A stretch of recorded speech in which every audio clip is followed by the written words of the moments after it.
Ramazon Buti bilan Yusuf Qarzoviy o'rtalarida siyosiy ma'noda ixtilof bor edi. Ikkalalari ham bu ummat zamonamizni, bizni davrimizni musulmonlari boshiga ko'taradigan ulamolar edi. Ikkalasi ham boshimizga ko'taradigan.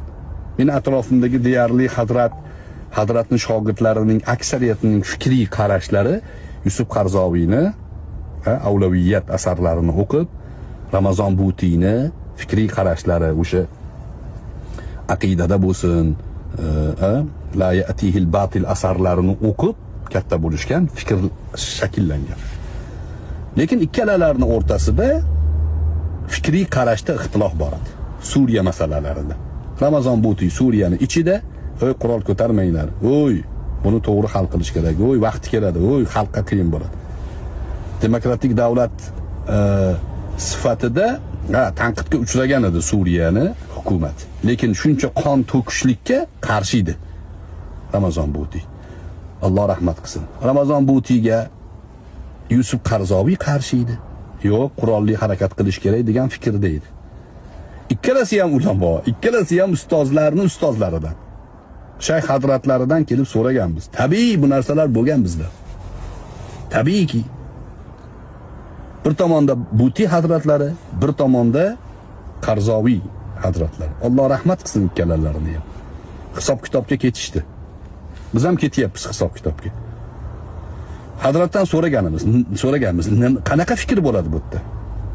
Hazrat aytgandilarki, Butiy rahimahulloh tirik edi paytda. Suriyani ichida, u ichkaridagi masalani u odam yaxshi biladi. Yusuf Qarzoviy tabiiy hukumatdan zulm ko'rgan, jabr ko'rgan. Tabiiy u odam jabr ko'rgan hukumatini maqtamaydi.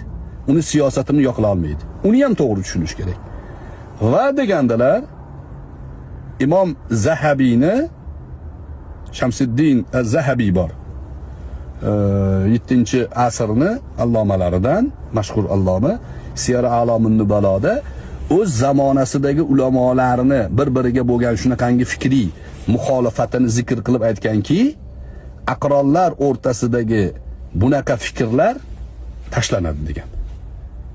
Yuttiroq degan, tark qilinadi. Nima degani? Yusuf Qarzoviy bilan Ramazon Butiyni orasidagi bahs aralashilmaydi. Uni ham o'zini haq tarafi bor, buning ham o'zini haq tomoni bor. Siyosiy qarash bo'lganligi uchun bu dinni ifoda qilmaydi. Nimaga buni aytayapman?